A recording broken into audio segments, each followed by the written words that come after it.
पेशावर के पौश इलाके हयाताबाद के एक मकान में मुबैना तौर पर 6 दहशतगर्दों ने कब्ज़ा किया और वहाँ पर वो लोग मौजूद थे। सिक्योरिटी फोर्सेस ने उस पर ऑपरेशन किया। बाज़ अखबारी इतलात के मुताबिक 11 और बाज़ इतलात के मुताबिक 17 घंटे तक ये ऑपरेशन जारी रहा, जिसके अंदर तमाम दहशतगर्द मारे गए और आखिर में ऑपरेशन का इख्तिताम एक धमाके के साथ किया गया, जिसके अंदर वो तमाम दहशतगर्द मारे गए और वो मकान तबाह हो गया जहाँ पर वो दहशतगर्द मौजूद थे। पिछले 7 दिनों के अंदर ये दूसरा अहम वाक़या है जिसका ताल्लुक पाकिस्तान के अंदर होने वाली दहशतगर्दी या मुमकिना दहशतगर्दी के प्लॉट से है। आपने कोयटा के अंदर जो वाक़या है उसकी तफसील सुनी होगी। तमाम तर तफसीलात आने के बावजूद अफसोस ये है कि वज़ीर आज़म पाकिस्तान वक्त निकाल कर कोयटा के अंदर हज़ारा कम्युनिटी के जो ग्रीवेंसेस थे उनको एड्रेस न कर पाए और वहाँ पर ख़ुद न पहुँच पाए। अगरचे मुल्क के सदर अलवी साहब वहाँ पर गए और कुछ वज़रा भी गए, लेकिन वज़ीर आज़म की कमी वहाँ पर महसूस हुई, बिलखसूस माजी के तनाज़ुर में जब वो तमाम हुकूमतों को ये लेक्चर दिया करते थे कि उनको इन दहशतगर्दी के वाक़यात में जहाँ पर ख़ास कम्युनिटी को टारगेट बनाया जाता है वहाँ पर वज़ीर आज़म के लेवल के ऊपर अपना डेलीगेशन भेजना चाहिए। लेकिन वो वाक़या बहरहाल इस लिहाज से भी बहुत अहम है कि उसके अंदर कीमती जानों का ज़िया हुआ, लोग उसके अंदर ज़ख्मी हुए और दहशतगर्द अपने प्लॉट के अंदर कामयाब हुए। दोनों वाक़यात को अगर आप मिला के देखें तो पाकिस्तान के अंदर दहशतगर्दी की लहर दोबारा से आपको उभरती हुई नज़र आएगी। कोयटा के अंदर जो दहशतगर्दी का वाक़या हुआ उसके अंदर अभी तक इल्म नहीं है कि आया वो आईईडी यानी एक रिमोट बॉम्ब इस्तेमाल किया गया या ख़ुदकुश हमलावर इस्तेमाल किया गया, लेकिन दहशतगर्द अपने मज़मूम अज़ाइम के अंदर कामयाब हुए और उस इलाके में जो हाई सिक्योरिटी जोन करार दिया जाता है वहाँ पर ये दहशतगर्दी हुई। हयाताबाद का इलाका भी कोई मामूली इलाका नहीं है। यहाँ पर दहशतगर्दों की मौजूदगी और फिर एक तवील मुकाबले की जो इस्तात का इजहार उन्होंने किया, उससे पाकिस्तान के अंदर के हालात के बारे में जो बैन अवी ख़बर बनेगी वो बड़ी बुरी बनेगी। हम बहुत तवील अरसे से इस किस्म के ऑपरेशंस करते चले आ रहे हैं। जनरल इशफाक परवेज़ कियानी के दौर में और जनरल राहील शरीफ के दौर में और मौजूदा चीफ आर्मी स्टाफ जनरल कमर बाजवा के दौर के अंदर 20 बड़े ऑपरेशन हुए और दर्जनों की तादाद में छोटे ऑपरेशंस हुए।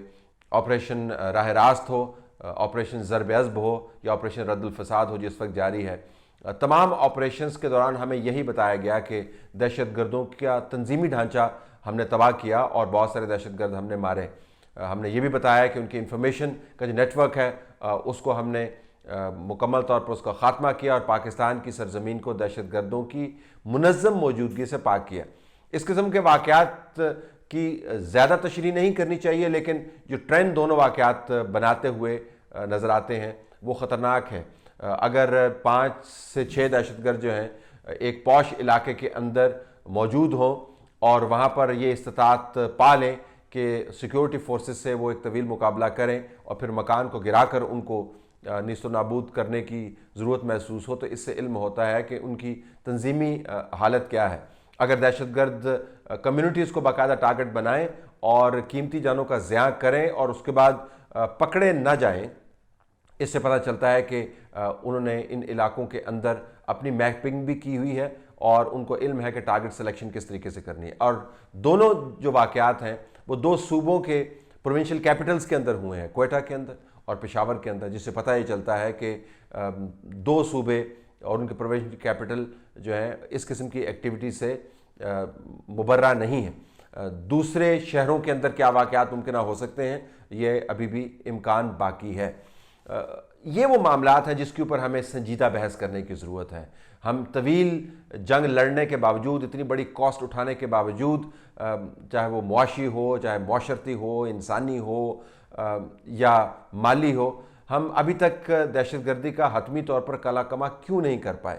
ये वो नेशनल एजेंडा है जिसके ऊपर डिबेट होनी चाहिए। लेकिन इसके ऊपर डिबेट कैसे हो सकती है जब मुल्क के अंदर एक सतही किस्म की सियासत का दौरा हो और जो अहम मामलात है जिनका ताल्लुक लोगों की ज़िंदगियों से है उसके ऊपर मुल्क का सिटिंग चीफ जस्टिस ये बातें कर रहा हो जैसे कि मौजूदा सिटिंग जस्टिस ने की।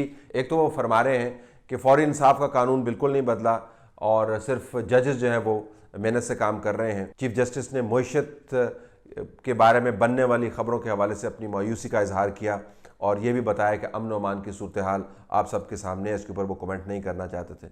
ये भी कह रहे हैं कि जल्द इंसाफ का ख्वाब पूरा होता नज़र नहीं आता।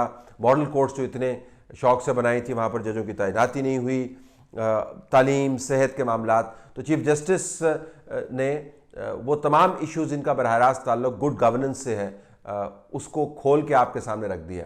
इस तनाज़र में जब दहशत गर्दी के वाक़यात होते हैं तो पता चलता है कि रियासत और रियासत का ढांचा सियासत के अंदर इतने गहरे अंदाज से मौजूद हो गया है कि बड़े मामलात से नज़र ओझल होती चली जा रही है। आपको याद होगा जो हमारा कैनेडियन ख़ास हथियार है जनाब मौलाना ताहिरुल कादरी साहब, वो एक नारा बुलंद किया करते थे, आजकल वो नज़र नहीं आते क्योंकि जो उनसे काम करवाना था या जो उन्होंने काम करना था वो कर दिया अपने तय। वो कहते होते थे कि रियासत बचाएं सियासत नहीं।